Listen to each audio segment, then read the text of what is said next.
The morning they dragged Ida Keating off her own land in iron cuffs, the sun was barely above the ridgeline, and the dew still clung to the grass she had planted with her own 2 hands 3 years prior. She did not go quietly. That was the first thing Peter Bishop noticed about her, the way she planted her boots in the dirt and made 2 grown men work for every single inch they pulled her across the yard.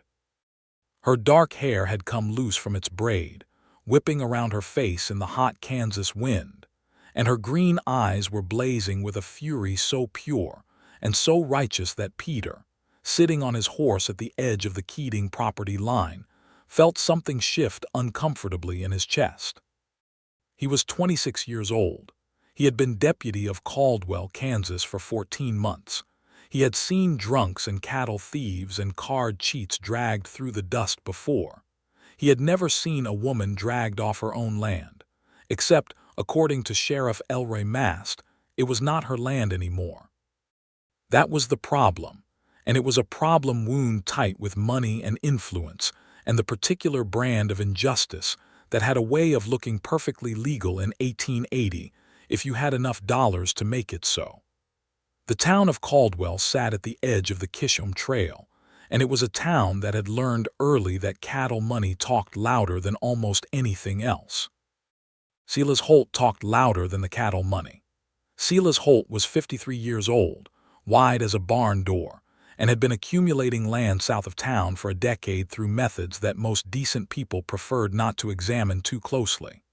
He owned the general store, he owned the stockyard, and he had recently acquired, through paperwork that had materialized at the county courthouse with suspicious speed, a deed to 340 acres that had previously belonged to one Thomas Keating, deceased. Thomas Keating had died of a fever the previous winter, leaving behind his daughter Ida, who was 24 years old and had been running the homestead herself since her mother passed when she was 16. She knew every foot of that land. She knew where the spring ran sweet in March and where it ran shallow in August. She knew which patches of soil would hold winter wheat and which ones needed to rest. She had buried her father under the oak tree at the northwest corner of the property, the one her mother had said looked like it was reaching for God. The deed Silas Holt had produced claimed Thomas Keating had borrowed money against the property in 1878 and failed to repay it.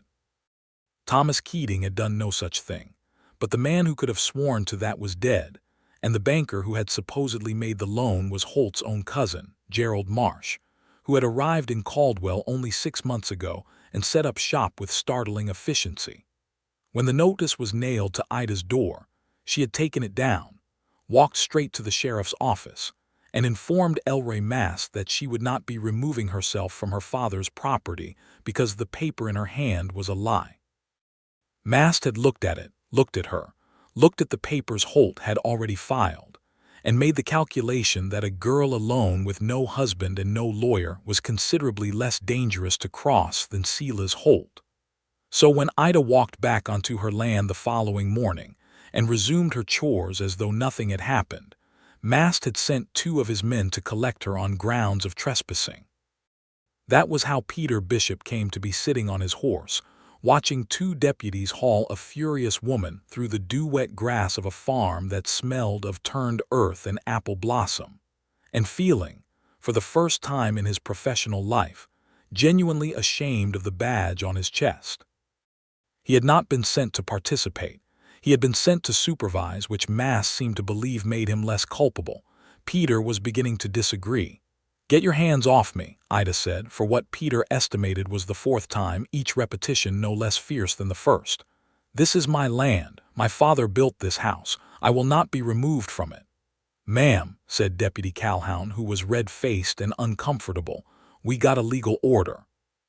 "You have a piece of paper produced by a thief," Ida said crisply.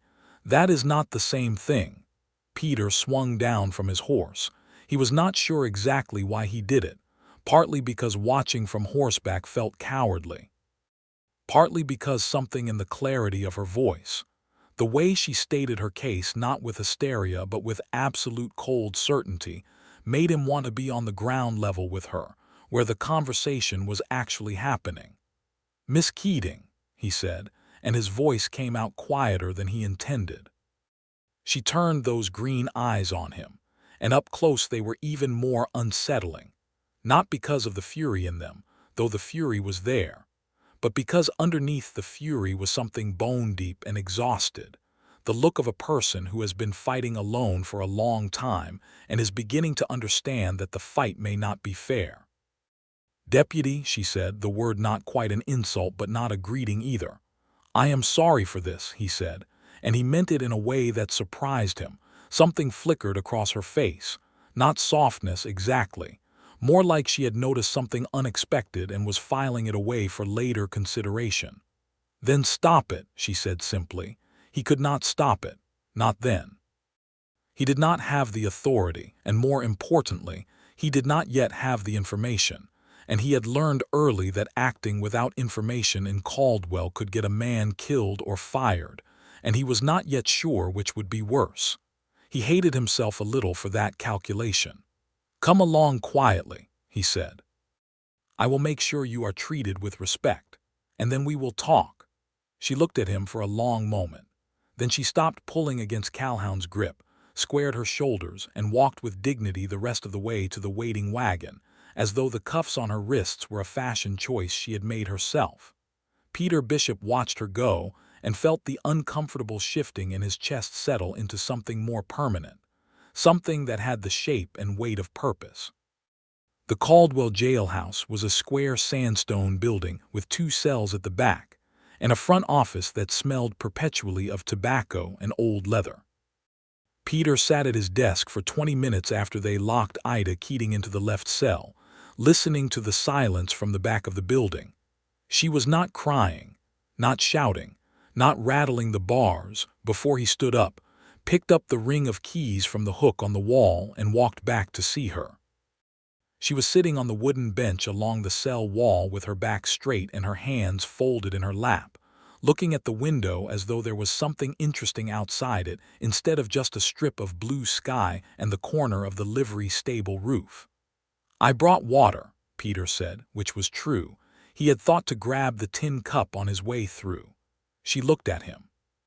"Thank you." He passed it through the bars. Their fingers did not touch. He found himself distinctly aware of the fact that they did not. "Tell me about the deed," he said, pulling the 3-legged stool over and sitting down so they were at eye level. Ida studied him. "Why, so you can report back to mast?" "No," Peter said, "so I can understand what happened." Another long look. She was deciding something about him, he could tell. He held her gaze and tried to look like a man who could be trusted, which was something he had always found either very easy or very difficult depending on whether or not it was actually true in a given moment. Right now, he wanted it to be true. "My father never borrowed money from Gerald Marsh," Ida said. "My father did not trust banks. He kept his money in a tin box under the kitchen floorboard and he paid for everything in cash or trade. He told me a man who owes money is a man who owns nothing." "When did the loan supposedly happen?" "August of 1878. My father was in Wichita in August of 1878 because my cousin Clara was getting married. I went with him. We were gone for 3 weeks. She paused. "I have letters. Clara's letters inviting us and my father's reply, and 2 letters he wrote to his neighbor Amos Garrett asking him to water the kitchen garden while we were away. The dates are clear." Peter felt something quicken in his thinking. "So if he was in Wichita, he could not have signed a loan document in Caldwell," Ida finished. "Yes, that is what I have been trying to explain to Sheriff Mast, who does not appear particularly interested in explanation. Do you still have those letters?" "In the house.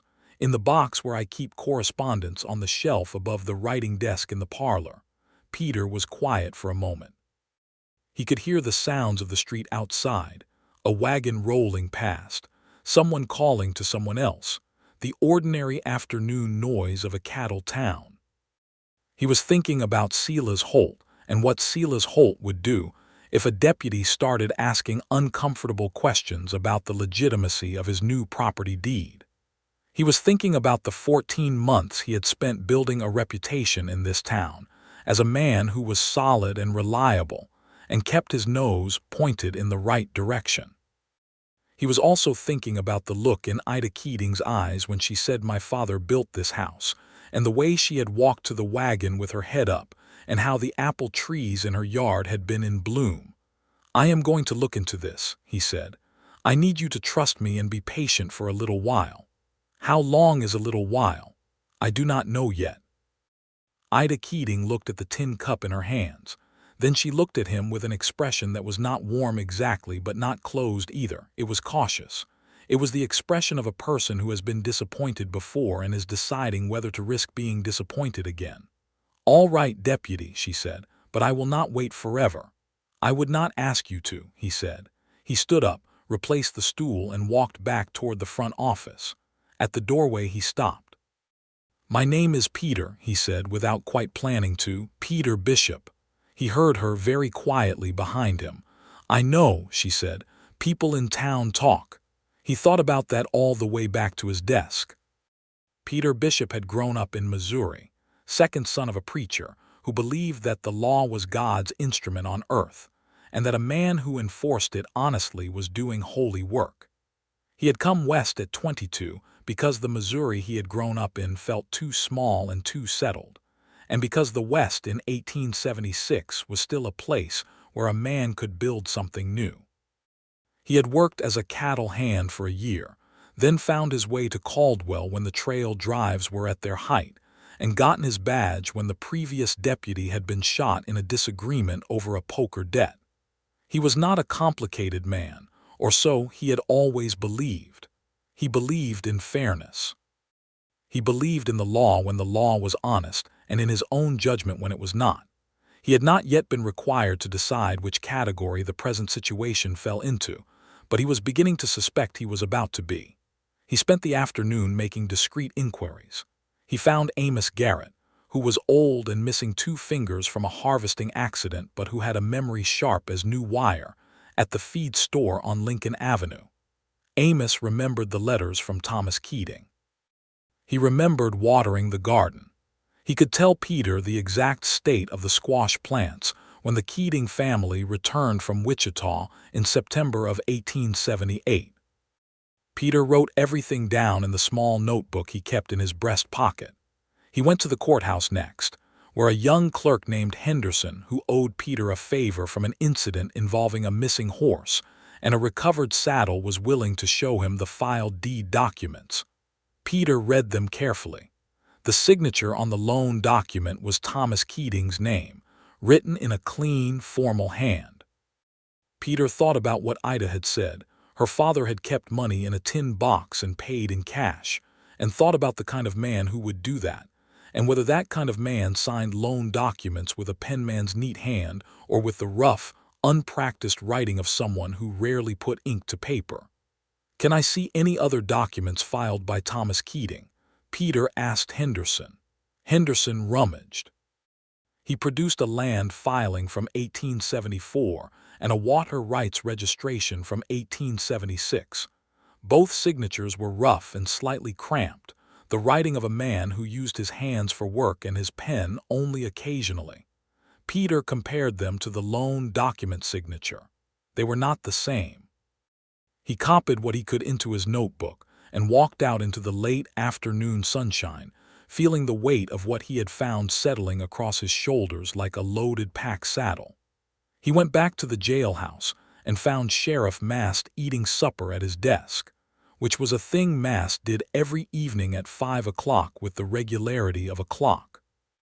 Mast was a broad, slow man who had been sheriff for 8 years and who governed the town by knowing which way the money was pointing and positioning himself accordingly. He was not, Peter had decided, an evil man.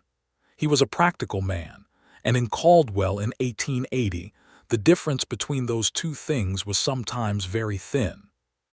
"The Keating woman," Peter said. "I have been looking at the deed paperwork." Mast looked up from his beans. "Have you?" "The signature on the loan document does not match Thomas Keating's signature on earlier filed documents, and his neighbor confirms he was in Wichita in August of 1878, which is when the loan was supposedly signed." Mast was quiet for a moment. He set down his fork. "Peter," he said, with the measured patience of a man explaining something to a person he considers slow. Silas Holt has filed a legal deed. The county courthouse has recorded it. Our job is to enforce the law as it stands, not to investigate whether we like it. Our job is to uphold the law, Peter said carefully. If the deed was obtained through fraud, then enforcing it is not upholding the law. That is a matter for a judge and a lawyer, not for a deputy. Then let her get a lawyer. Let her take it to a judge. She should not be sitting in a cell while she tries to do that. Mast picked his fork back up. She was trespassing on Holt's property. It was not Holt's property when she went back to it. The deed transfer had not yet been formally, Peter. The tone had shifted, flatter, more final. Leave it alone. Peter looked at him for a long moment. She did not commit a crime, he said quietly, and I am not sure we can hold her here legally. Mast said nothing. He went back to his beans. It was a dismissal and they both knew it. Peter walked back to the cells. Ida was still sitting on the bench. The tin cup was on the floor beside her. She had done something to her braid, repaired it, he thought, probably just to have something to do with her hands. And in the early evening light coming through the small window, she looked very young and very tired, and also, Peter thought, like a woman who would outlast every obstacle placed in front of her simply by refusing to accept that they were permanent. He stood at the bars for a moment, holding the key ring. He had not made this decision rationally. He had made it in some deeper, quieter place, in the same place where he had made the decision to swing down from his horse that morning, in the same place that kept noticing things about her that he had no professional reason to notice, like the way she held her spine straight even when she was exhausted, and the way her voice went soft and precise when she was most angry, and the way she had said "I know" when he told her his name, as though she had been paying attention to him before today. He had evidence of fraud. He believed she had never committed trespass. He believed the law as it was being applied to her in this moment was not law at all, but rather the machinery of a richer man being used to crush a smaller one. His father had told him once that the difference between a lawman and a thug was that a lawman used force in the service of justice, and that the day a man could no longer tell those two things apart was the day he needed to take his badge off. Peter unlocked the cell door. Ida looked up. Her eyes went from his face to the open door and back again. "What are you doing?" she said. "You were never lawfully held," he said. "The trespassing charge is based on a fraudulent deed." "I have enough evidence to make that argument to a judge, and I intend to, but tonight you are going home." She stood slowly, as though not quite trusting that the ground would hold her. Mast will be angry," Peter agreed. "I know, come on." She walked out of the cell. He was struck again by the straightness of her, the way she carried herself. She stopped just past the door and looked at him with those exhausting green eyes. "Why?" she said. It was a simple word, and it contained a very complicated question. "Because it is right," he said. And then, because honesty had always come more naturally to him than cleverness, and because I could not stand to leave you in there. Something shifted in her face. Not the battle readiness she had worn all day. Something quieter and more personal, something that came and went so quickly he was not sure he had seen it. "Thank you, Peter," she said. It was the first time she had used his name, and he felt it the way you feel the first real warmth of spring, unexpected and welcome, and somehow more necessary than you had known. He walked her out through the front office, past the key hook where he replaced the ring, and out into the blue-dark evening of a Kansas summer night. The street was quieting, lanterns coming on in the shop windows, the smell of dust and cookfire on the air. He had saddled his horse before he went back for her, and he had borrowed a calm old mare from the livery for Ida, whose own horse was still in her barn, presumably. "I will ride out with you," he said, "to make sure you get home safe." She looked at the mare, then at him. "You are going to be in a great deal of trouble tomorrow." "Probably," he said. A small, quick smile crossed her face. It was the first time he had seen her smile, and it hit him like a physical thing, like a door opening in a dark room.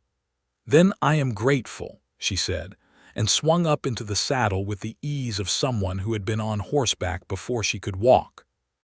They rode out of Caldwell as the last of the light faded from the western sky, and the stars came out one by one above the Kansas prairie, and the road to the Keating homestead was silver and quiet under the rising moon. They did not talk much on the ride. The night was warm and full of cricket sound, and the road wound south through grassland that smelled of sage and dry summer sweetness. Peter was aware of her beside him in a way that he could not quite make professional. The way the moonlight caught the silver threads in her dark braid, the way she rode with her hands easy on the reins, relaxed and competent, as though she and the mare had known each other for years. "How long have you been alone out here?" he asked, somewhere around the midpoint of the ride. She was quiet a moment. "My mother died when I was 16. My father and I managed together. He died in February." A pause. "It has been 4 months. I am sorry." "He was a good man," she said simply. "He taught me everything I know about the land. He said a person who understood the land they stood on would never be without footing." Peter thought about that. "He sounds like a wise man." He was. He was also stubborn and opinionated, and told the same 3 stories about his own father so many times I could recite them word for word. Something warm moved through her voice. "I miss him every single hour." Peter did not say anything to that because there was nothing adequate to say, and he had learned long ago that the inadequate thing was worse than the silence. They reached the homestead as the moon climbed high. The house was dark, small and solid and well built, with the apple trees along the south fence, silver-leafed in the moonlight, and the barn a dark shape behind it. There was a light left burning in a lantern on the porch, and Peter wondered if she had lit it this morning before they came for her, not knowing she would not be back until night. She dismounted and stood looking at the house for a moment. "Just looking at it, the way you look at something you thought you might lose." "It will be all right," Peter said from the saddle. "I am going to Wichita in the morning. There is a lawyer there named Aldous Frank who handles property cases and is not in Holt's pocket. I will take what I have collected today and make the case for a formal investigation of the deed." Ida turned to look at him. He could not quite read her expression in the moonlight, but her voice, when she spoke, was very careful and deliberate. "You would do that, go to Wichita yourself?" "Yes. Mast will fire you." "Probably," Peter said again. She looked at him for what felt like a long time. The cricket sound filled the space between them. Somewhere in the distance a coyote called, high and lonesome, and was answered by another. "Come inside," she said. "I will make coffee before you ride back." He tied the horses and followed her up the porch steps and into the house that smelled of wood smoke and dried lavender and the specific, distinctive smell of a home that has been lived in and loved in for a long time. She moved efficiently through the dark, lighting the kitchen lamp, stoking the stove. He looked around the kitchen, the shelves of canned goods, the bunch of dried herbs hanging above the window, the quilt thrown over the rocking chair by the door. A life carefully maintained. She set coffee to boil and then went to the parlor shelf and came back with a small bundle of letters, tied with a faded blue ribbon. "These are what I told you about," she said, setting them on the kitchen table in front of him. "Cousin Clara's invitation, my father's reply, and the 2 letters to Amos Garrett." Peter untied the ribbon and read them carefully in the lamplight. The dates were exactly as she had described. Thomas Keating's handwriting, the rough, practical writing of a working man, was clearly the same hand as the signatures on the older courthouse documents, and clearly not the hand that had signed Gerald Marsh's loan document. He retied the letters and looked up at her. She was watching him across the table, her hands wrapped around a tin mug of coffee she had poured without him noticing. She had that quiet, careful look again, the one that was evaluating him, measuring the distance between what he said and what he would do. "May I take these?" he asked. "Yes," she said. "Take them." He put the letters in his breast pocket next to his notebook and picked up the coffee she had poured for him.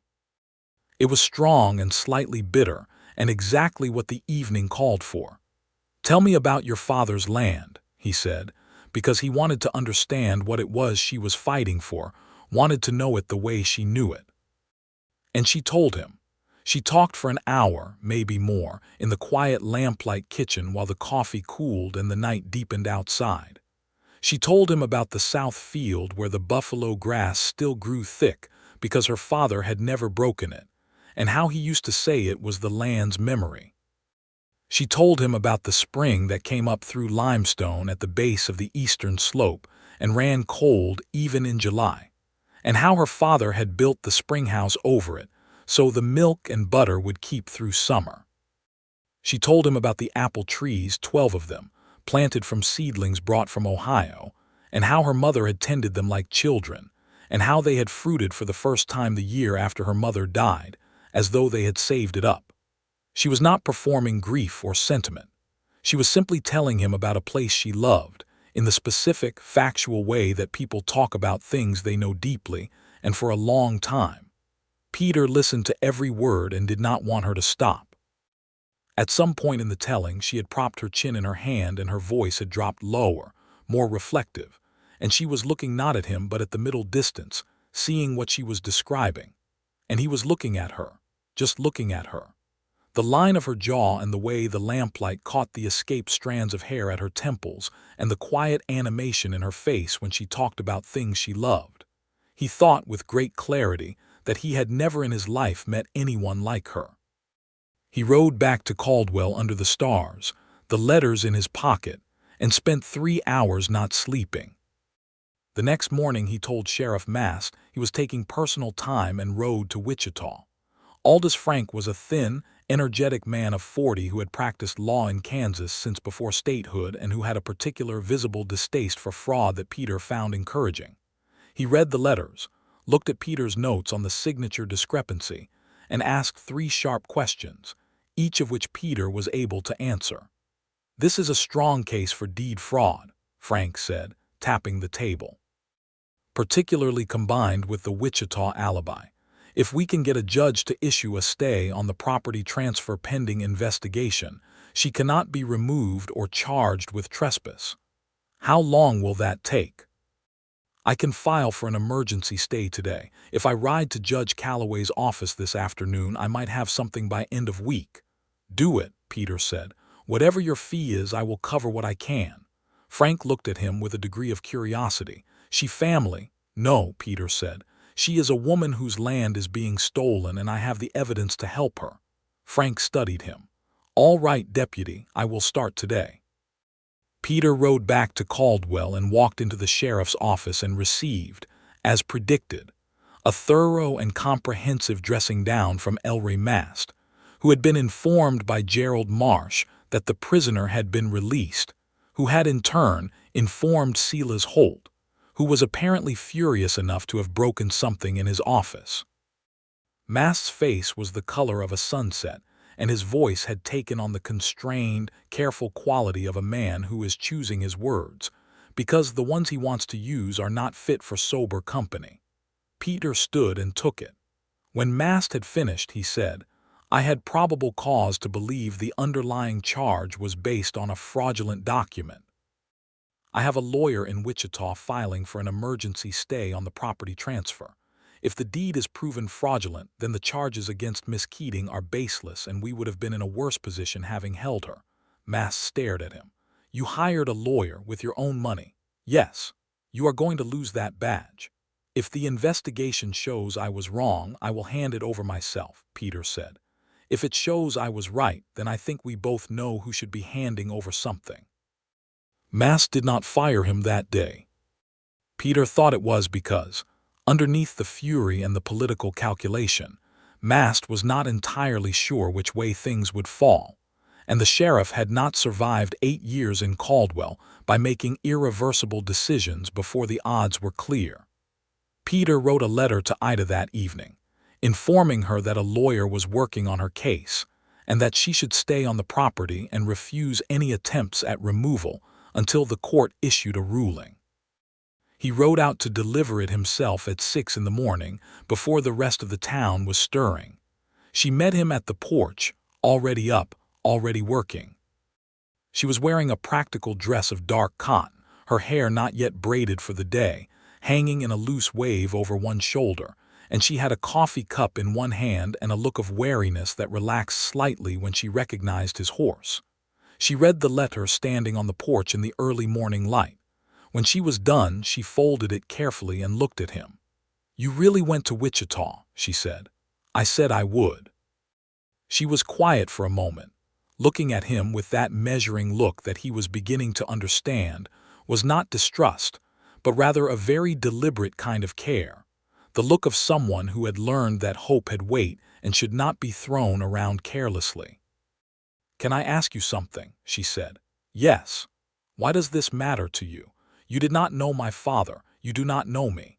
You are risking your job over a piece of land that is none of your business." Peter Bishop was not a man who talked easily about the interior workings of himself. He had been raised in a household where feeling things was considered less important than doing the right thing about them. But standing in the cool morning air on Ida Keating's porch, with the apple trees catching the first light behind her and the prairie spreading gold in every direction, he found that honesty was the only thing he had to offer. "My father told me once that the law is only as good as the people who hold it," he said. "That a man who puts on a badge and then enforces something he knows is wrong is worse than a man without a badge because he has borrowed the authority of justice and used it for the opposite." A pause. "And when I watched them put the cuffs on you, I knew. I just knew." She looked at him for a long moment. The morning bird sound was very loud around them, and the grass was silver green with dew. "That is a good answer," she said softly.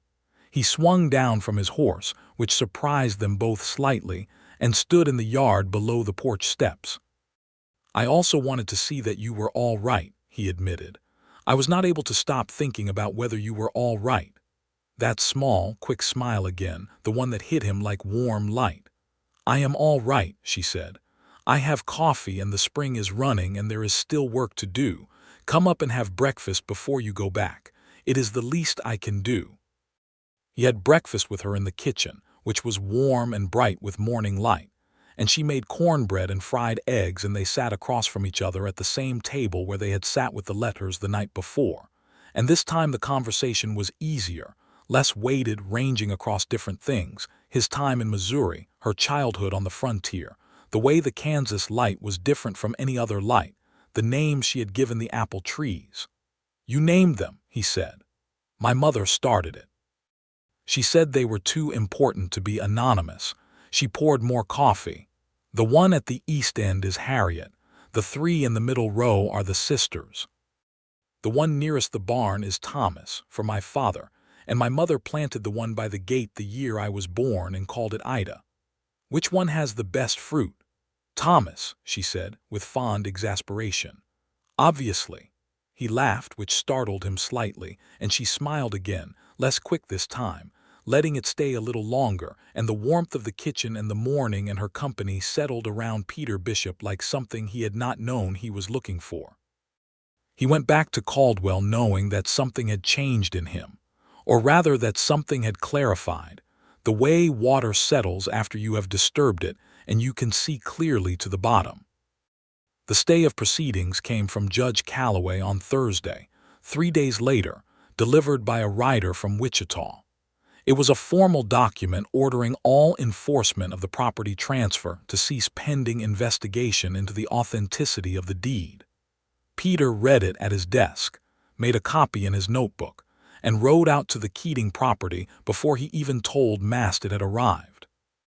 Ida was in the south field when he came over the ridge, and she shaded her eyes against the sun and watched him coming across the grass. And when he got close enough for her to see his expression, she must have read something in it, because she let out a breath that seemed to have been wound tight in her for days. He handed her the document from the saddle, and she read it standing in the tall grass, and when she looked up her eyes were bright, and there was something moving in her face that she was working to control. "It is not over," Peter said. "The investigation will take time. Aldous Frank is building the case. But they cannot remove you and they cannot charge you with trespass while the stay is in place." "You did this," she said. "You did this," he said. "You had the letters, you knew the truth. I just knew where to take it." She looked at the paper in her hand and then at him, and then she did something that neither of them had planned, which was that she reached up and put her hand briefly over his where it rested on the saddle horn, and held it there for just a moment. It was the lightest possible touch. It lasted perhaps 3 seconds. Peter felt it the whole ride back to Caldwell. The legal investigation took 6 weeks. Aldous Frank came to Caldwell in the 3rd week, interviewed Amos Garrett formally, took depositions from 2 other neighbors who confirmed Thomas Keating's character and habits regarding money, and commissioned a document expert from Kansas City to compare the signatures. The expert's report was unambiguous. The signature on Gerald Marsh's loan document was not Thomas Keating's, and showed characteristics of deliberate forgery. Silas Holt retained his own lawyer, naturally. He was a man who owned the machinery of a small town and was accustomed to that machinery running in his direction, and he brought it to bear with the full weight of his considerable resources. He pressured Mast. He pressured the county clerk. He had words with 2 of the circuit judges, though not the one who had issued the stay. He made it known around Caldwell that the deputy who had released the Keating woman had exceeded his authority and ought to be dismissed. Peter received this intelligence largely through his own network of careful listening and from Henderson at the courthouse, who remained quietly, nervously helpful. He adjusted his behavior not at all, which seemed to irritate Holt more than any direct confrontation would have. During the 6 weeks of investigation, Peter found excuses to ride out to the Keating property every few days. He told himself these visits were professional, updates on the case, checks on the security of the stay, and they were, in part.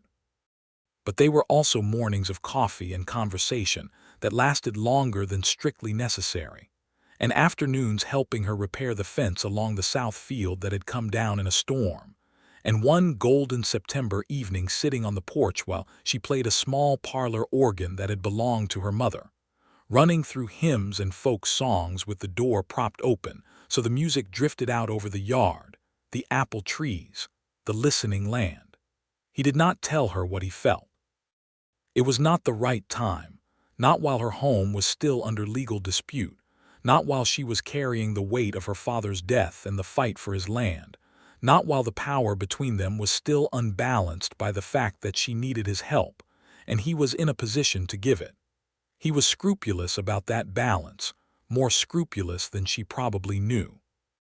He would not let himself say what he felt until she was standing on her own land free and clear, and had the full power to choose what she did next without any obligation or gratitude clouding the water. But he watched her. He paid attention in the way that a person pays attention when they are cataloging someone against the possibility of loss, storing up detail without quite admitting that is what they are doing.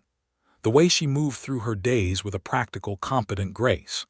The way she talked to her horses and the apple trees with the same natural ease she talked to people. The way she was, in the evenings, different than during the day, quieter, more open, the battle readiness put aside and something gentler in its place. She watched him too. He felt that. He was not wrong about it. Aldous Frank presented the case to Judge Calloway in Wichita in late September. Peter rode to Wichita for the hearing, which he had not been required to do, but felt unable not to. He sat in the gallery of the small courtroom and watched Frank lay out the evidence with the calm precision of a man who has built a very solid structure and knows it will hold weight.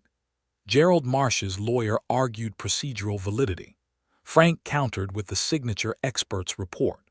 Marsh's lawyer tried to challenge the witness credibility of Amos Garrett, an old man with missing fingers. Frank produced Clara Whitfield née Keating, Ida's cousin, who had ridden up from her home in Emporia for the day and who testified under oath that Thomas Keating had been present at her wedding in Wichita on the 14th of August, 1878, and that she had personally spoken with him not 12 hours before and after that date. Judge Calloway was a compact, careful man who appeared to have a deep personal allergy to nonsense. He listened, he read the documents submitted, and he deliberated for 2 hours before returning a verdict. The deed was fraudulent. The property transfer to Silas Holt was null and void. The Keating homestead belonged to the estate of Thomas Keating, and as his sole surviving heir to Ida Keating, Gerald Marsh would face a criminal referral for deed fraud. Silas Holt, whose direct participation was harder to prove, was formally censured and ordered to pay court costs, which was not everything but was something. Peter sat in the gallery and felt the verdict settle through him like the first rain after a long drought. He had not doubted it. The evidence was too strong. But there was a difference between knowing something and having it confirmed, and the confirmation brought a release of tension he had not fully recognized he was carrying. He rode back to Caldwell ahead of the formal paperwork because he wanted to tell her himself. He found her in the barn, mending tack by the light of a hanging lantern, and she looked up when he appeared in the doorway, and his face must have told her everything before he said a word, because she sat very still for a moment and then set down the harness and stood up slowly, as though the news needed to be received standing. "It is yours," he said. "It is done. The deed was ruled fraudulent, the transfer is void, and the property is legally yours." Ida Keating pressed both hands against her mouth for a moment, her eyes closed. Then she opened them and they were very bright, and she let out a breath that seemed to carry 6 weeks of held-tight fear with it. "My father's land," she said, very quietly. "Your land," Peter said. "Yours." She crossed the barn floor in 3 steps and walked into him, which was not something either of them had planned or rehearsed, and he caught her because there was nothing else to do, and he held her because she was holding on to him with both hands fisted in his jacket, and she was not crying. She did not seem the type to cry in front of people, but she was shaking very slightly, the fine trembling of a person releasing something they have been holding by main force for a long time. He held her and said nothing, and felt the warmth of her against him and the wild, clear rightness of it, and the barn smelled of hay and horse and warm lantern light, and outside the September wind moved through the apple trees, and he thought that if there was a moment in his life he would want to remember exactly, it might be this one. She pulled back after a moment and looked up at him. They were very close, closer than they had been before, and the lamplight was soft between them, and something had shifted definitively in the air. "Peter," she said, and then stopped. "I know," he said. "I have been trying," she said, with a careful precision that he recognized as the way she handled things she felt most strongly, "to be very practical about all of this, about you, because you were helping me and I did not want to be the woman who confuses gratitude for something else. And," he said, "and I think," she said slowly, "that I have been quite successful at being practical. And that now that the case is settled, and I do not owe you anything and you do not hold anything over me, I would like to stop being quite so practical." Peter Bishop had not planned any of what happened next, but he had been thinking about it, in the careful, restrained way he had been thinking about everything regarding her for 6 weeks. And when she stopped talking, he brought his hand up to her jaw, very slowly, giving her every opportunity to step back. And she did not step back, and he kissed her in the lantern light of her father's barn, with the smell of September hay around them and the horse watching with patient equanimity from its stall. It was not a tentative kiss. Neither of them had the temperament for tentative. It was the kiss of 2 people who had spent 6 weeks being very careful and were now, at last, setting careful aside. When they separated, she was looking at him with an expression that he had not seen on her before, open, unguarded, warm, the expression of someone who has just confirmed something they hoped was true. "I have been wanting to do that," she said, "since approximately the 3rd morning you came to have breakfast. I have been wanting to do that since you told Calhoun that a legal order and a piece of paper produced by a thief were not the same thing," he said. She laughed, genuine and surprised, and it was the best sound he had heard in Caldwell, Kansas, or possibly anywhere else. The weeks that followed were among the best of Peter Bishop's life, and he had not known before they happened that his life had been wanting for something. He had thought himself a content man, a man with purpose and direction, reasonably satisfied with what he was building. He discovered, in the particular light of Ida Keating's company, that he had been living at partial capacity without knowing it. She was not simple. She was not easy, in the sense of being uncomplicated or requiring nothing. She had strong opinions about how things should be done and was not shy about expressing them. She could be impatient. She had a stubbornness that was both one of the things Peter most admired and, occasionally, one of the things that required careful navigation. She carried the grief of her father and her mother like stones she had learned to walk with, heavier on some days than others.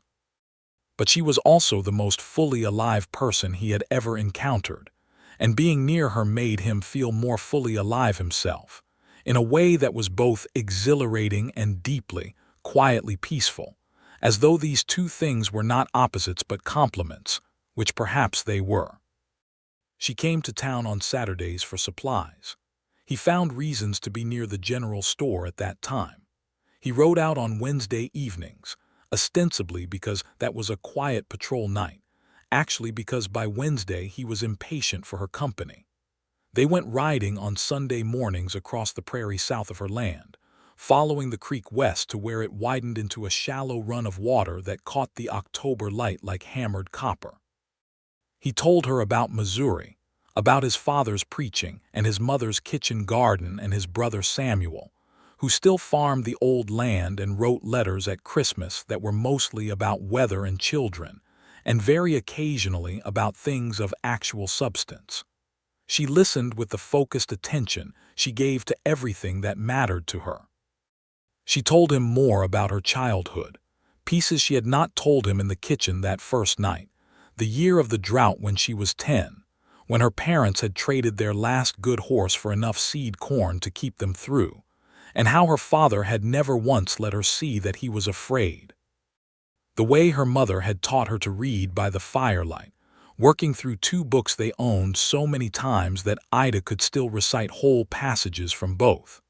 The way the land had felt after the first big snowfall every winter, like something had been erased and you could start clean. He told her about the cattle drive he had worked at 22, crossing the Kishom through summer heat that baked the ground to iron, and the smell of 300 cattle that no person who has experienced it ever quite forgets, and the specific, lonely beauty of the prairie at night when you were on watch, and the herd was quiet, and the stars above you seemed close enough to put your hand through. He told her about the man whose badge he had inherited, Mike Daniels, who had been shot in the Longhorn Saloon over a card game he had not even been playing, only trying to resolve, and how it had taken Peter a long time to decide that that risk was still worth taking, and how he had ultimately decided yes, because the alternative was a town where nobody took the risk, and he had seen what towns without honest law looked like. In November, Silas Holt left Caldwell. Not because he was run out, not with any dramatic finality, but in the quiet, defeated way of a man whose influence has been significantly diminished. Gerald Marsh had been indicted in Wichita and faced trial there. The stockyard Holt owned changed hands in December, sold to a cattle family from Texas who came up the trail and liked the look of the town. The general store kept running under the same management because Holt had never actually worked it himself, just owned it. Caldwell shifted slightly, reorganized around the new absence, and continued. Elray Mast was still sheriff. Peter was still his deputy, though the ground between them had changed and both of them knew it. Mast had not fired him, which Peter took to mean that Mast had correctly read the direction things were moving and chosen to position himself as a man who had been cautious, rather than corrupt. Peter did not like Mast more for this, but he could work alongside him. On a Thursday evening in late November, cold coming on hard, the first real winter wind moving down from the north, Peter Bishop rode out to the Keating property and did what he had been working toward for some months, which was to ask Ida Keating if she would consider becoming Ida Bishop, in terms that left no ambiguity about what he meant or how he felt. He had thought about where to do this and settled on the apple trees, because they were hers in a way that nothing else quite was, because she had a different quality near them, more open, more at ease. They were standing near the one she called Thomas, the one she said had the best fruit, and the last few leaves were still clinging on in the cold, rattling softly in the evening wind. He was not elegant about it. He had rehearsed something more eloquent, and it dissolved entirely when she turned to look at him with that quiet, clear gaze of hers. "I love you," he said. "I have loved you since approximately the morning I handed you back the key to your cell, if I am being honest, which I always try to be. I want to build something with you, here if you will have me, on this land, if you will let me be part of it. I am not a rich man, and I am sometimes difficult to live with, and I will probably always think the law is more important than is strictly comfortable, but I will never stop being honest with you, and I will never stop choosing you." Ida Keating looked at him for a moment in the cold November evening, with her father's land all around them and the sky going indigo at the edges, and then she said, "Yes, Peter. Obviously, yes." He put his arms around her, and she leaned into him, and they stood in the cold between the apple trees, while the last leaves came down around them, and the evening star came out over the western horizon, and everything that had been uncertain for a long time settled into something clear and permanent and true. They were married in January of 1881, in the small church on the east side of Caldwell, on a day that was cold enough to see your breath but bright and clear, the sky an impossible blue above the snow-covered prairie. Aldous Frank came up from Wichita for the occasion, which he seemed to consider both a professional courtesy and a personal pleasure. Amos Garrett was there, leaning on his cane and looking pleased. Clara Whitfield came up from Emporia with her husband and her 3 children, and she cried happily throughout the service in the way of people who feel entitled to some emotional return on the investment they have made in a story. The church was small and not fancy, and the ceremony was straightforward and real, and when Peter took Ida's hand at the front of it, he held it the way he had been wanting to hold it since the morning in the jailhouse when their fingers had not touched through the bars, with steadiness and intention and full awareness of what he was holding. The Reverend Morrison, who was a round-faced practical man who had conducted services in Caldwell for 7 years and believed in short sermons and long marriages, pronounced them husband and wife with evident satisfaction. Ida wore her mother's wedding dress, adjusted by Clara's clever hands, a cream-colored wool that had come west from Ohio along with the apple seedlings, and she was the most beautiful thing Peter had ever seen in it, not because the dress was fancy, but because of the way she wore it, with that particular Ida Keating uprightness, her chin level and her eyes clear and direct, and turned to him with a warmth in them that was better than anything he had imagined. He kissed her in front of the church, and Amos Garrett cheered and Clara cried louder, and the 3 children made the noise that children make at adult celebrations, joyful and slightly incomprehensible, and someone outside let off 2 shots into the January sky, which was a Caldwell tradition at weddings that Peter had always found both slightly alarming and endearing. They went home to the Keating homestead, which was home now to both of them, in a wagon through the blue winter afternoon. They spent that first winter learning each other in close quarters, which is the real work of marriage and is different from courtship in ways that are both harder and better. They had disagreements about the best way to repair the springhouse, about how much Peter's deputy salary should go into the property versus held back as emergency reserve, about a stray dog Ida wanted to feed and Peter initially resisted, and within a month was calling by the name Ida had given it, Brick, because of his color. They worked through each disagreement with the particular competence of 2 people who have each had to solve their own problems alone for long enough to know what they value and why, and are therefore clearer-eyed about compromise than people who have always had someone to lean on. Peter transferred more of his care from the badge to the land, not giving up the deputy's work but shifting the balance. He learned from Ida the things she had learned from her father, the rhythms of the South Kansas seasons, the specific demands of this soil, the way the spring meadow should be managed for best hay growth. She was a patient teacher in the way of people who love their subject. Not patient in the sense of forgiving his mistakes easily, but patient in the sense of explaining things fully and completely until he understood them.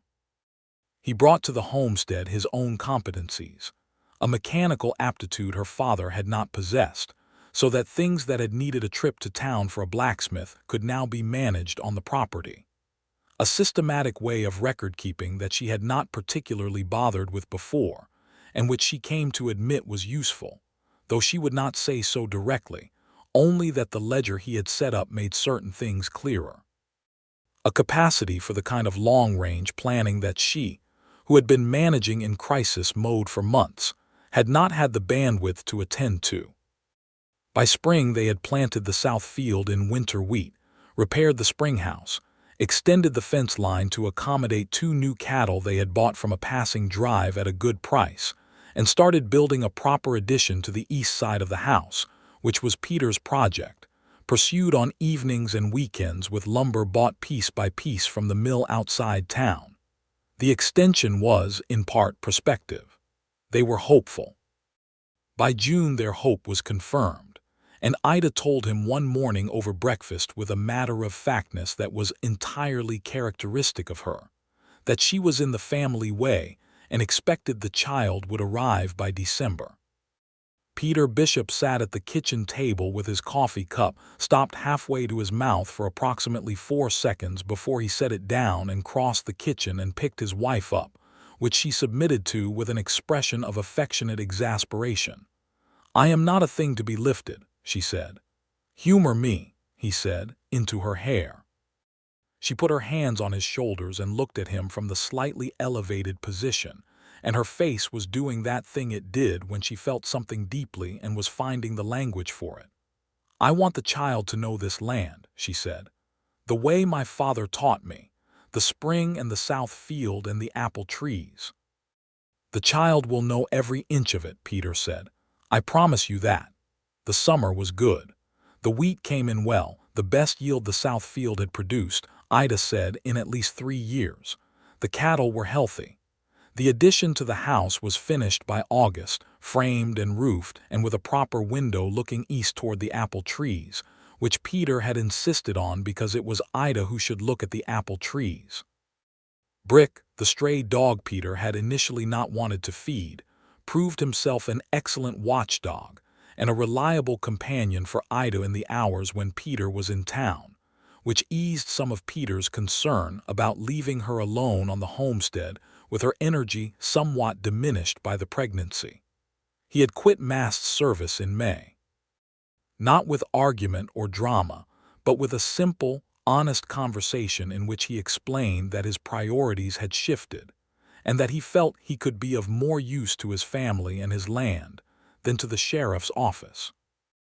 Mast had received this with the philosophically acceptance of a man who had seen enough deputies come and go, and they had parted without warmth but without animosity either. The new deputy was a young man from Abilene named Corley who had a good eye and, Peter thought, the right instincts. He had told Mast so, which Mast had taken as a parting gift without particularly acknowledging it. October turned the prairie to gold and rust, the big bluestem going copper and the cottonwoods along the creek turning yellow, and the apple trees came into their full autumn production, the branches heavy and sweet-smelling. Ida and Peter spent 3 days harvesting, climbing ladders and reaching into the branches, filling barrel after barrel with the red and gold fruit, and Ida was particular about the harvesting of each tree, each one handled with a care that was both practical and something more. "Thomas had the most this year," she said, looking up into the branches with satisfaction. "He always does," Peter said from the ladder.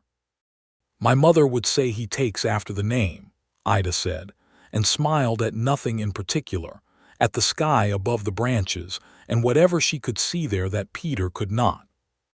He came down from the ladder and stood beside her and put his arm around her, and they stood in the apple-smelling October afternoon, and she leaned into him, and the child moved, strong and insistent, and she laughed at that and put his hand where she could feel it, and he stood very still with his hand against the warm curve of her, and felt the movement under his palm and was, in that moment, as completely and straightforwardly happy as he had ever been. Their son was born on the 14th of December, in the bedroom of the farmhouse, with the winter wind against the windows and the kitchen fire keeping the house warm, and a midwife from town named Mrs. Hollis, who had delivered half of Caldwell and approached the work with brisk, cheerful competence. Peter was in the kitchen because Mrs. Hollis held firm opinions about the proper location of husbands during deliveries, and he had not argued with her, and he spent 5 hours in the kitchen with Brick at his feet, and the coffee growing cold before Mrs. Hollis appeared in the doorway with a bundle and told him he had a son. He was a large, vigorous baby with Ida's dark hair, and so everyone agreed Peter's eyes, though at 2 days old his eyes were the indeterminate blue of most newborns, and it was far too early to tell. He cried with tremendous conviction and nursed with focused efficiency and regarded the world, in the brief waking moments between eating and sleeping, with an expression of interested suspicion that Peter found both familiar and hilarious. They named him Thomas William Bishop, Thomas for Ida's father and the apple tree, William for Peter's father, and he was called Tom from his first day, which Ida said was what her father would have been called if he had gone by his first name, which he had not, though she had never understood why. The child changed everything, which was to say that everything that had already been good became more dense, more layered, more vivid, as though Tom's arrival had added a dimension to the life they were already living. The house felt different with him in it, fuller and noisier and somehow both more chaotic and more purposeful. Peter found himself doing things he would not have predicted of himself, like sitting for a full hour in the rocking chair by the kitchen stove with the baby asleep on his chest, doing nothing, just sitting and feeling the weight of Tom's sleeping and thinking about the future with a particular, clear happiness. The winter passed and Tom grew, and the spring came again, and the south field needed to be worked again, and the apple trees budded and the prairie went green in March, and then gold green in May, and Peter Bishop stood at the edge of the Keating homestead, his homestead now too, though he had learned to think of it as Ida's in the same way he thought of the letters tied with blue ribbon, as something that belonged to her in a way that preceded him, and that he was glad to be folded into rather than standing over. And watched his son crawl across the kitchen floor with the determined forward progress of a person who has recently discovered that locomotion is possible and is not interested in slowing down, and thought about the distances he had covered to end up here. Missouri and the cattle trail and the years before Caldwell, and that early morning when he had come over the ridge and seen a woman in iron cuffs refusing to move another inch across her own land. Ida appeared in the kitchen doorway, wiping her hands on her apron, watching him watch Tom. She had that look she wore sometimes, the look that was warmer and more open than the one she had shown the world during the difficult year before they married, the look that was, he had come to understand, what she looked like when her guard was entirely down. "What are you thinking about?" she asked. "That morning they brought you in," he said. "The first time I saw you." She came to stand beside him in the doorway. And that everything that has happened since started there," he said, "with you planting your boots in the dirt and refusing to be moved." "I did not know you were watching," she said. "I could not look away." She looked at him. Her green eyes were warm and direct and entirely themselves, the same eyes that had measured him in the jail cell and decided carefully to trust him. "Are you glad," she asked, "that you came to Caldwell?" "There is not a word adequate to describe how glad I am," he said. She leaned into him, and he put his arm around her, and Tom made a triumphant sound from the floor because he had reached the far wall, which was apparently the destination, and they both laughed at their son's triumph, and the April light was long and golden across the prairie. The next years were the years of building, of settling into and expanding what they had made. Peter worked the homestead full-time and became, in the way of men who find the thing they are suited to, genuinely good at it with a speed that surprised both himself and Ida, who admitted once that she had not been certain a man who had been a lawman for 5 years would take easily to farming. He told her that farming and law work had more in common than she might think. Both required reading the ground carefully and knowing when to intervene, and when to let things run.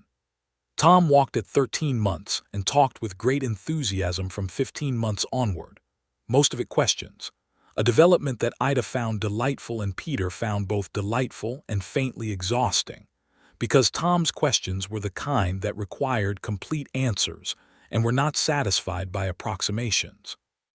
He had a particular, focused intelligence that reminded Peter of Ida, and an easy gregariousness that Ida said was entirely Peter, which Peter received as a compliment of the highest order.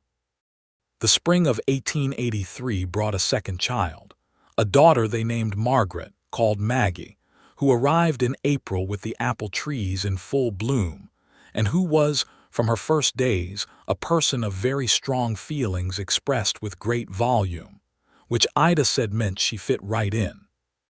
Maggie was fair where Tom had been dark, easy-going in some ways where Tom was intense, and the two of them together were the complete story of their parents' temperaments in miniature, which Peter found endlessly amusing, and which Ida observed with the combined pride and mild alarm of a woman who recognizes herself and her husband in two small faces, and understands that this means the next 20 years will be interesting. Aldous Frank visited in the summer of 1883, making a tour of several properties in the Caldwell area related to another case, and stopped at the Bishop homestead for dinner, which became an evening, which became a night in the guest room Peter had finished in the East Addition. He ate Ida's cooking and played with Tom on the porch and held Maggie with the stiff, careful awkwardness of a man unaccustomed to infants, and sat on the porch with Peter after the children were in bed, drinking the whiskey Peter kept for guests. "You look like a man who has found his place," Frank said, with the air of someone making a professional assessment. "I have," Peter said.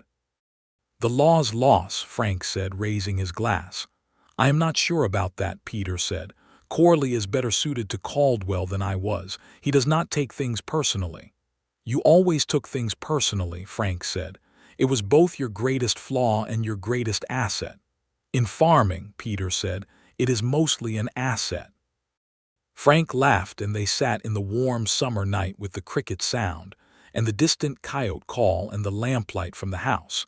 And Peter thought about all the things he had taken personally over the years, and the one that had mattered most, which was a woman in iron cuffs on a September morning, refusing to be moved from her own land.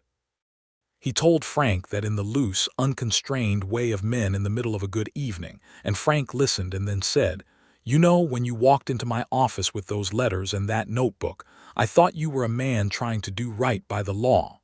I did not understand until later that it was also personal." "It became personal," Peter said honestly. "Fast," Frank nodded. "The best things usually do."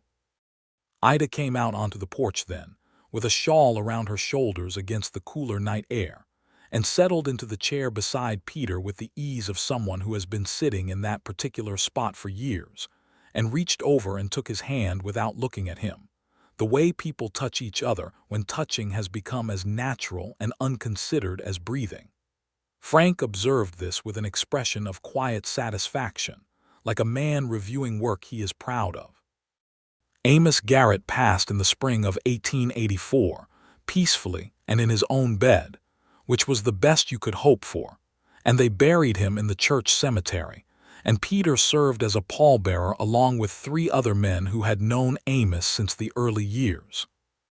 At the graveside, in the spring wind, Ida put flowers from the apple trees, which were in first bloom, and stood very straight and composed in the way she stood when she felt things most deeply. And afterward she and Peter walked home the long way, through the south field, and she talked about her father and Amos Garrett, and the years before Peter, the years of working the land with Thomas Keating. And he listened to all of it and held her hand, and understood that he was being trusted with something precious, and treated it accordingly. Tom started school in the fall of 1884, at the school on the east side of town, and proved himself a student who was enthusiastic about the parts of learning he liked and magnificently indifferent to the parts he did not, which led to several conversations between Peter and the schoolmistress, a formidable young woman named Miss Archer, who had the particular contained energy of a person doing important work in difficult conditions, and who seemed to regard parents with a weary patience that Peter found both understandable and slightly intimidating. He told Ida about these meetings in the evenings, and she listened with a mix of sympathy for Miss Archer and secret, poorly concealed pride in Tom's particular brand of stubbornness, which she recognized. "He is going to be something," she said, one evening, watching Tom through the window as he sat in the yard with a stick and a piece of paper, apparently attempting to diagram something. "Something definite," Peter agreed. "What, I am not yet sure." "Something good," she said with certainty. "Yes," he said. "That I am sure of." In 1885, a letter arrived from Peter's brother Samuel in Missouri, the longest letter Samuel had ever written, informing Peter that their father had died in February, quietly and at home, with his boots off, which Samuel said was significant because their father had always believed a man who died with his boots on had been caught unready. Peter sat with the letter for a long time in the kitchen, and Ida sat across from him without speaking, the way she had learned to sit with him in difficult moments, present and steady, and not filling the space with words it did not need. He wrote back to Samuel a long, considered letter about their father that said things he had not said aloud in the years the man was living, which was the common human failure, and one he regretted the ordinary amount, which was not small. He sent photographs. There was now a photographer in Caldwell, a recent edition of himself and Ida and Tom and Maggie, and wrote descriptions of the homestead and the apple trees and the south field that he suspected his father, a Missouri man, would have recognized as the language of a person who has found their land. Samuel wrote back that their father would have approved of Ida, sight unseen, based on the story of the jail cell and the iron cuffs, which he had apparently found enormously satisfying when Peter had told it in a letter 2 years prior. Peter showed Ida this section of the letter, and she read it, and then said, with great dignity, that she was glad to have the approval of a man she had never met on the basis of refusing to cooperate with injustice. "I think he would have liked you very much," Peter said.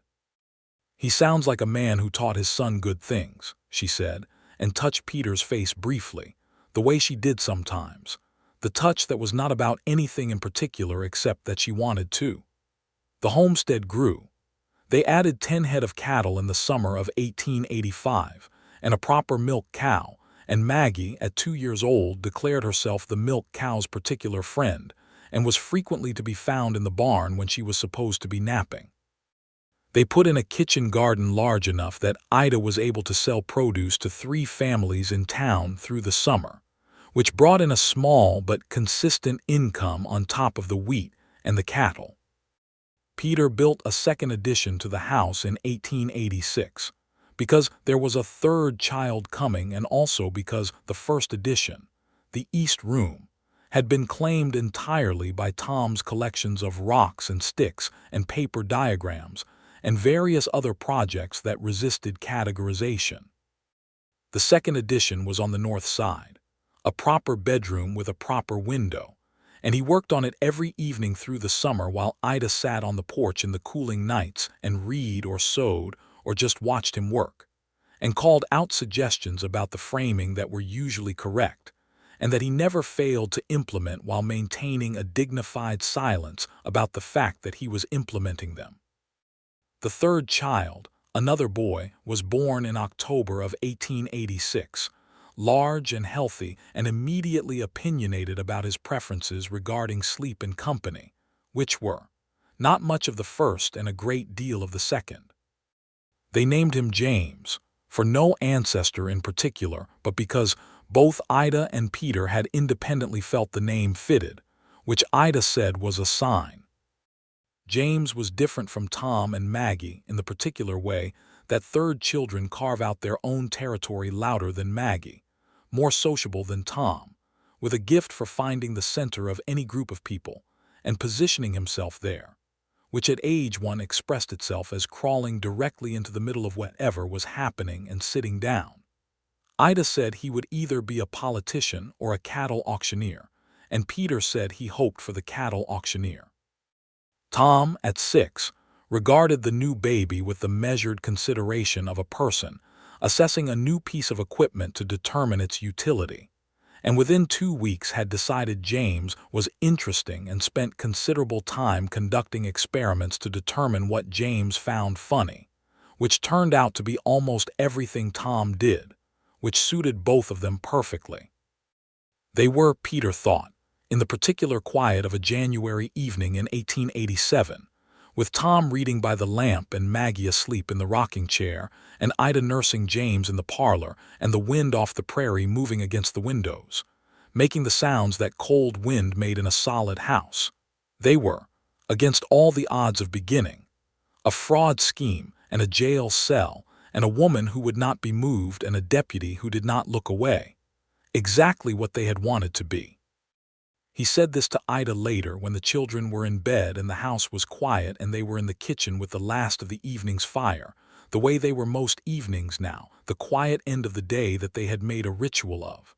What we wanted to be, she said, turning the phrase over, or what we could not have known we wanted until we found it. She was quiet for a moment, looking at the fire. Then she said, I think about that morning sometimes, the morning they came. So do I was so angry, she said. I have never been that angry in my life before or since, not even when my mother died. That was grief. That morning was something different. She paused. It was the feeling that the world was crooked and there was nothing I could do about it. And then, he said, and then there was you, she said simply, on your horse at the edge of my yard looking like you did not want to be there. I did not, he said. I did not know how much I did not want to be there until I was. You looked at me, she said, and I could see that you were paying attention, not to the situation, to me, and I thought. She stopped, smiling slightly at the memory. What did you think? I thought this one might be different, and then I was angry at myself for thinking it because I could not afford to be distracted. She looked at him. I was right, though. About which part? Both parts, she said. He reached across the table and took her hand. The fire was low and the kitchen was warm, and outside the January wind moved across the Kansas prairie that was her land and his land and their children's land. 340 acres of black soil and spring water and apple trees that remembered Ohio, and the grave under the oak tree at the northwest corner where Thomas Keating slept in ground he had built his life on. I love you, Peter said. She turned her hand over under his and held on, and looked at him with the full, open warmth that was still, even 7 years on, the thing he could least afford to take for granted and most wanted to earn every day. I love you, she said. I have for a long time.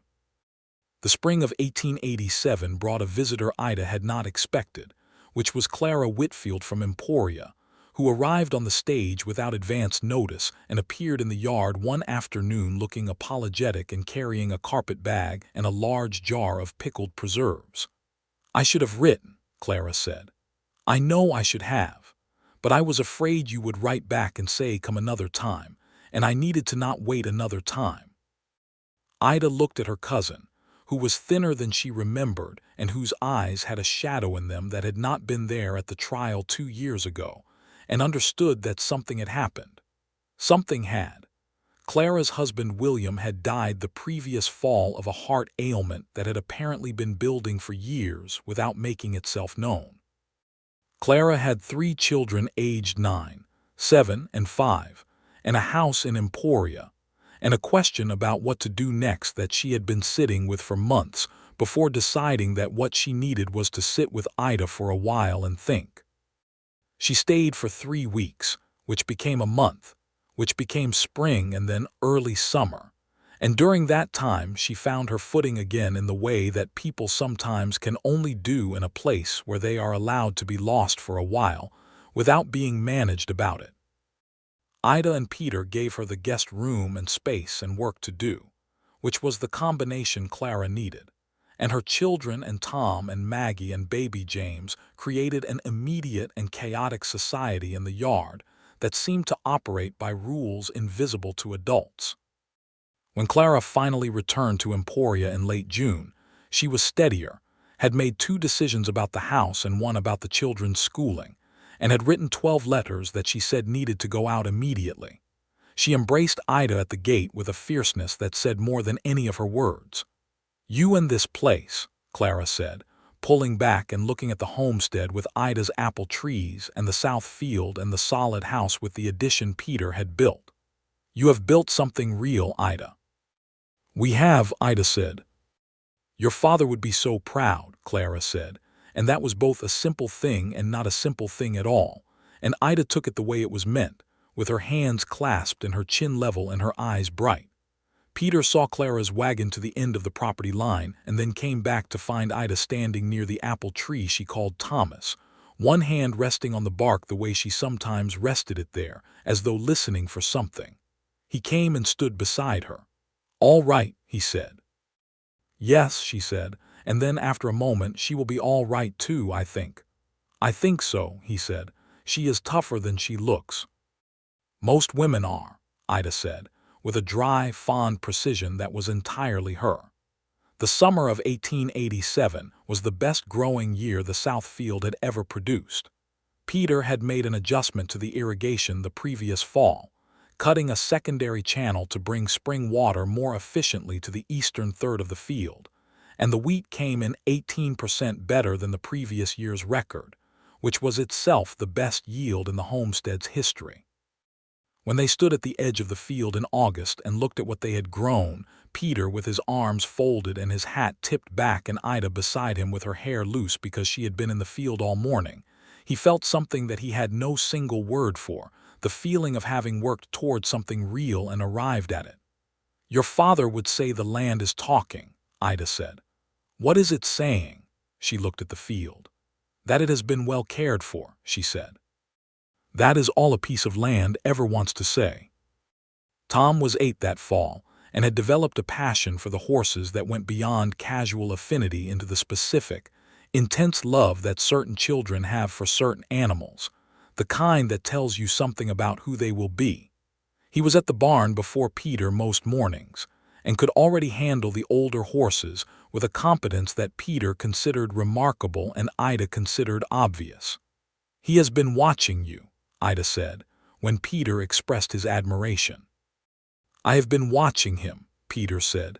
"I am not sure I have taught him much he did not already know." Maggie, at 4, was a different kind of presence, social and expressive, and very interested in the business of other people, including and especially adults, whose conversations she attended with a focused attention that sometimes led to observations of uncomfortable accuracy. She had, Peter thought, a diplomatic gift that existed in a person who had not yet learned to be diplomatic, which meant she said true things at unexpected moments, with complete sincerity and considerable effect. James, at 1, had taken his first steps and was engaged in the full-time work of testing the limits of every surface in the house, which kept everyone mildly on alert, and which he pursued with cheerful determination. In the evenings, Peter read aloud to the children, a practice he had started when Tom was 3 and which had expanded as the family had, so that now the evenings had a shape to them. Supper, and the clearing up that Tom and Maggie were old enough to help with, and then the reading hour in the parlor, with the lamp lit and the fire going and James on someone's lap, and whatever book they were working through at the moment. They had read through all of Ida's 2 books and were now on their 3rd and 4th and 5th, because Peter had made a point in recent years of bringing books back from Wichita whenever he went, and Aldous Frank occasionally sent one along with a letter. After the children were in bed, there were the quiet hours, the kitchen fire, the conversation, the ordinary and extraordinary business of 2 people who had built a life together and were still, years on, genuinely interested in each other's company. Peter thought sometimes about how rare that was, and felt the gratitude of it with a regularity that he did not take to be ordinary. The winter of 1887 brought a hard freeze in January that tested the cattle and the spring house and the fruit cellar where they kept the apple harvest, but everything held. Peter and Ida worked through it the way they had learned to work through difficult things, with a practical, shared competence and a humor about the harder moments that made the harder moments bearable. By February, the worst was over, and the prairie showed the first thin signs of coming green at the edges of the creek. And Tom found a meadowlark nest in the long grass by the east fence and came running to tell his mother about it. And Ida went with him to look at it and came back with the expression she wore when she had seen something beautiful, which was to say the expression she wore when she was fully herself and fully at home, which was often. They stood together at the edge of the property that March, Peter, and Ida, on the boundary line where the Keating land Bishop land met the open prairie, with the mud and the first green and the smell of thaw and new growth all around them, and the house visible behind them and the children audible somewhere in the yard, and the 12 apple trees beginning to bud along the south fence. "Do you remember what I asked you?" Ida said. "The night I let you in for coffee. The first night," he thought. "You asked me why this mattered to me, and you said it was right," she said, "and that you could not stand to leave me in there. I remember." She was quiet for a moment, looking at the spring prairie. Then she turned to look at him with the full, clear, warm directness that was her own particular way of looking, the look that was still, after all these years, the look he most wanted to be the recipient of. "I have thought about that answer a great many times," she said, "about what it meant that you said both things, the right thing and the personal thing." "I have thought about it too," he said. "I think," she said carefully, "that the person who says both things, who holds the principle and the feeling at the same time without making either one more important than the other, that is a particular kind of person." "And," he said. "And that is the person I chose," she said simply, "and I would choose them again. Every morning I would choose them again." Peter Bishop looked at his wife, who was standing at the edge of her land in the March wind with her dark hair escaping its braid and her green eyes steady and warm and entirely, completely herself, and thought about the morning that had started everything, and the distance between that morning and this one, and all the days in between that had been ordinary and extraordinary and difficult and joyful and fully, abundantly lived. "I would choose you every morning too," he said, "without question, without reservation." She reached out and took his hand, and they stood there for a while at the edge of the prairie, where the Keating homestead met the open land, while spring moved in from the south, and the apple trees budded, and their children played in the yard behind them, and everything that had been at risk and everything that had been won and everything that had been built from both of those things stretched out around them in every direction, solid and true and exactly as it should be. Tom came over the rise at a run, calling something about a hawk he had seen, and Maggie was right behind him, and James was being carried on the hip of the girl from the neighboring farm who sometimes helped on busy days, and the whole ordinary beautiful fact of it came rolling toward them across the spring grass. And Ida laughed and Peter caught his son when Tom launched himself forward, hoisting him up by main force while Tom described the hawk with the exhaustive, rapturous detail of a child who has never doubted that everything he finds interesting will be found interesting by the people he loves. And it was, and it was. And the day continued, and the spring continued, and the land held them all on it as it had always held everything that was entrusted to it, faithfully, generously, without condition, which was exactly the way, Peter thought, holding his son and his wife's hand at the same time, that love worked when it was the real thing. The years kept coming and kept being good. Tom grew into a young man with his mother's precision and his father's steadiness, and took to the horses the way his mother had predicted, which was to say seriously, and with the kind of quiet natural authority that the horses seemed to recognize and respond to. By the time he was 15, he was breaking young horses for 3 neighboring properties as well as their own, doing work that grown men found difficult with a competence that made Peter proud in the bone-deep, wordless way that parental pride often operated. Maggie was sharp and social, and had opinions about everything, which she expressed with a tact she had gradually, somewhat reluctantly, developed, though the tact never fully obscured the opinion. She was the one who managed the social economy of the homestead with a natural instinct, remembering everyone's names and particular circumstances, and the specific things that mattered to them. At 12, she was the person in the family most likely to notice when someone in town was having difficulty, and most likely to do something practical and unremarked upon about it, which Peter thought was the best kind of goodness. James, the youngest, turned out to be both the cattle auctioneer Ida had predicted, and something more, a natural businessman who at 10 was already tracking the prices on the Wichita market reports that Peter had subscribed to since the mid-1880s, and making observations about them that were more accurate than most adult observers. He would, Peter suspected, do something impressive with money at some point, though in which direction was as yet unclear. The homestead in 1892 was a different thing than the homestead Peter had ridden to on a moonlit night with Ida beside him 11 years prior, and also the same thing, which was the particular magic of a well-tended place. The house was larger and more comfortable, but still the house Thomas Keating had built, still with the bones of it intact, and the character of it preserved in the things that mattered: the oak tree at the northwest corner, the spring running through the limestone, the 12 apple trees along the south fence. The grave under the oak tree was maintained, and in September, when the apples came in, Ida always took the first picking from Thomas the tree to the grave under Thomas the man, which was a private ritual Peter had never spoken of to her, but which he had always seen and always understood. He thought about those origins often, as the years accumulated. About the morning in 1880, when he had watched 2 deputies drag a woman through her own dew-wet yard, and felt, for the first time, that the badge on his chest was being used for something the badge was not for. About the key ring on the hook and the decision he had made, and the ride back to the Keating property in the moonlight, and the kitchen lamp, and the letters tied with faded blue ribbon. About the particular quality of her voice in the dark barn when she said, "I have been wanting to do that since approximately the 3rd morning you came for breakfast," and the way the world had reorganized itself around that moment.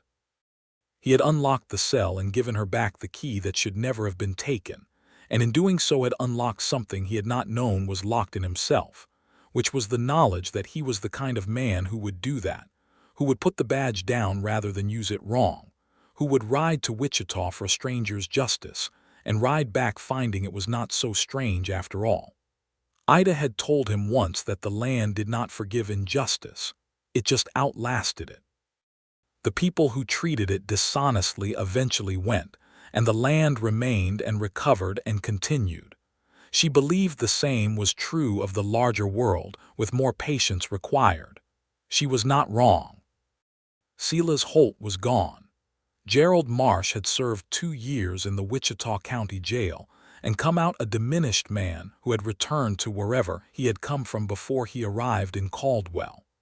Elray Mast had retired in 1888 and spent his remaining years without particular distinction. The new sheriff was Deputy Corley, who had turned out to be a fair and competent man, and Caldwell had continued, grown even, as the cattle trade evolved and new families came, and the town put down the kind of roots that meant it would outlast the trail drives. And on the homestead south of town, the land that Thomas Keating had come to and worked and loved and been cheated out of by a piece of paper with a forged signature, which had been recovered through the particular conjunction of a daughter who knew the truth and a deputy who listened to it. The grass grew and the wheat came in, and the spring ran cold through the limestone, and the apple trees kept their names, and their fruit, and their long memory of Ohio. Peter Bishop stood at the parlor window on a September evening in 1892, watching Ida walk through the apple orchard in the last of the amber light, stopping at each tree in the familiar order she always went, touching the bark, checking the fruit. She was 36 years old and still the straightest-backed woman he had ever seen, still moved through the world with that particular combination of certainty and care that had been the first thing he noticed and remained, a dozen years on, the thing that unmade him most reliably. Tom was in the barn. Maggie was at the kitchen table doing her arithmetic with the focused annoyance of a person who is perfectly capable of the thing they are being asked to do, and resents that the capability does not make the doing more interesting. James was asleep already, having worn himself out with an energetic day that had involved the cattle, a lost boot, and an episode with the barn cat that nobody had fully explained. Outside, Ida reached the tree at the south end of the row, the one planted the year she was born, the one her mother had called Ida. She stood there for a moment the way she stood at her father's grave, not performing anything, just being present. Then she looked up and saw Peter in the window, and she raised her hand and he raised his. She walked back across the yard in the amber light and he went to the door to meet her. "How are they?" he said. "Good," she said. "Thomas is going to be the best yield yet again. Ida is finally catching up." She came up the porch steps and he held the door for her and she went in ahead of him, and the house was warm and lamplit and smelled of supper and book dust, and the dry sage that Maggie had hung in the kitchen window because she had read somewhere that it was good for something. She stopped in the kitchen doorway and looked back at him. "Peter," she said. "Yes." She had that expression, the full, open one, the unguarded one, the one she wore only in the house and with the children and with him. "This is a good life," she said. "I want you to know that I know that." He crossed the kitchen and put his hands on her shoulders and looked at her, and she looked back with everything she was, every year of it, the difficult years and the good years and the ordinary daily years that were both. "It is a good life," he agreed. "The best I have ever known." She put her hands up and held his where they rested on her shoulders, and they stayed like that for a moment in the kitchen light while Maggie worked at her arithmetic behind them, and the Kansas night settled around the house and the land and the apple trees, and the spring ran its cold, faithful course through the limestone to the east, and the south field rested from its summer's work, and the grave at the northwest corner was still and quiet under the oak tree that reached, as Thomas Keating's wife had once said, "For God, everything that had been threatened had been saved. Everything that had been saved had been grown. Everything that had been grown had become this, the particular, irreducible goodness of a life built honestly on honest ground, with honest love at the center of it." That was how it had started, and that was how it continued, and that was how it would go on, the land and the people and the names on the trees and the stories told in lamplight to children who would tell them to their own children someday. Because that was what stories that were true did. They kept going. They outlasted the things that tried to stop them. They grew like apple trees from Ohio seedlings into full Kansas sun, finding their roots in ground that had been worth fighting for, and staying.